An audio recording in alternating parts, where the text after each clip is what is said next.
I am here with the EVO 2012 Mortal Kombat 9 champion, Perfect Legend, who has repeated championship events this weekend, winning last year and this year. One of the very few players in EVO history to win back-to-back titles in his respective game. Carl, how does it feel to be back-to-back Mortal Kombat 9 champion? It feels really good. I think if anyone else would have won, I wouldn't have been able to sleep tonight. Yeah, so, I don't know. Hopefully the game's back again next year so I can try to do a three-peat. Now, I know going in you were confident that you're going to do well this weekend, but in recent times at the recent MLGs, you've been doing all right, but probably not as well as you'd wanted to. Yeah. How are you feeling going into this EVO? Did you think you had a chance to win it again? Yeah, after like MLG Columbus, I decided that, since I took a big break away from the game, the game kind of evolved a little bit, especially my character got nerfed a lot because of what I did last year. So what I did is I just grinded out for 2 months, and then when I went to Anaheim, I used Anaheim just to gauge how good I was up until the point compared to everyone else.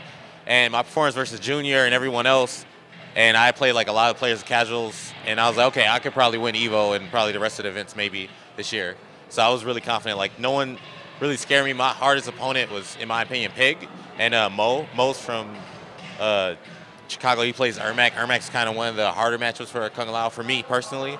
And Melina was just like a pain in my side because last year I had to play Rio in the finals. He used Melina, so I was still trying to get over that matchup. Now, you played CD Junior in the finals, and he actually told me on the first day of EVO that he was using Kabal the entire time because he thinks that it's overpowered. He wanted to show NetherRealm that the character is broken, decided to use it the entire time instead of his main Jax. He ended up using Kabal in the finals, and you took him out seemingly pretty easily with Kung Lao. Is that a matchup you're not worried about? No, I'm not too much worried about Kabal. Like, Kabal's kind of been kind of ridiculous since the release because for the first patch he had a block infinite, and someone like Michelangelo, he was winning a lot of tournaments back then, and I had to find out how to beat him. So I figured out a counter strat for Kabal that still works to this day because they took out the block infinite, and I feel like without the block infinite he's not that big of a problem, but he's kind of evolved with his nomad dash cancels and stuff. But it's most of a zoning that you have to get past, and Kung Lao doesn't have much problems getting past zoning. And yeah, if I teleport, he can EX dash me, but he doesn't get that much damage. So basically, he wastes the bar meter, and when he hits me, he gives me meter. So I'm like, it's a good trade. So I just basically get in by any means possible. It's like Rufus versus Sagat or something.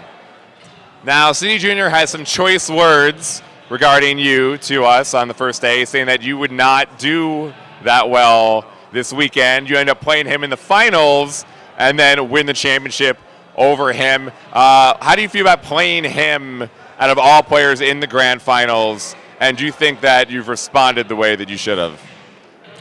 Yeah, I think I definitely responded the way I should have. I won.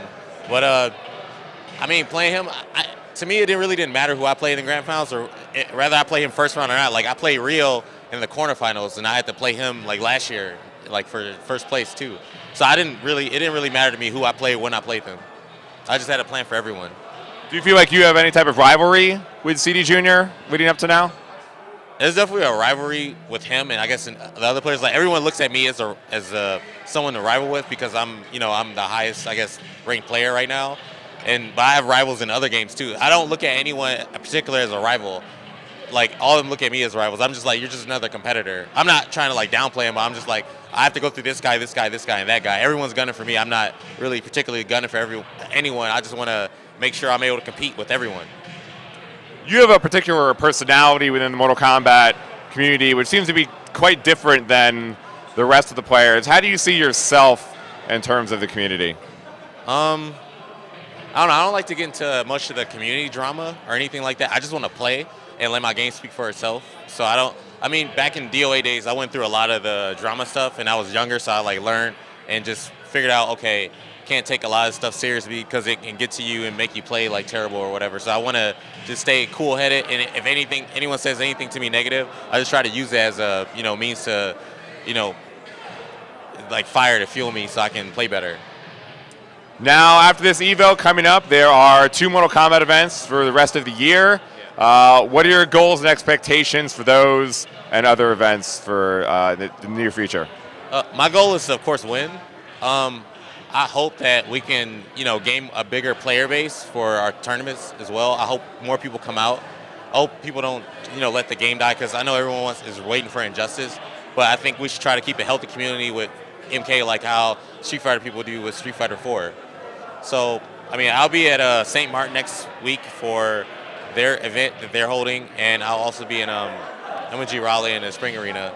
And whichever, MOG event is, announced down the road that I don't even know about yet. So I'd like to give you an opportunity to say whatever you'd like to your fans, friends, and family out at home. All right. First, I'd like to thank God for giving me the ability to even play. Like, I had like my hands or fingers chopped off or something. I want to thank my dad for always supporting me. Without him, I wouldn't even be here. Like, I remember days being 5 years old in the arcade, and he's like telling me to focus while I play, and I kind of like use that when I play now. I can hear him saying to me, focus as I play, so I can just focus. And I would like to shout out to Empire Arcadia and also Combat Network for, helping me get out here, especially like Triforce and, push me. There's been times I just wanted to quit, and I was like, forget this, I don't want to play anymore. He's like, no, you got to play, it'd be a waste of talent. So, and I also want to give a special shout out to Tom Brady, because without him, I actually wouldn't even be in tournaments, because like I used to be a scrub, and I met him in DOA days, and he kind of like helped me get better in that, and then he introduced me to play MK9. And like I was always an MK player, but I didn't play it for a while after the arcade, but he was like, hey, let's play MK9 together. I was like, all right. So without him, I wouldn't have done this twice.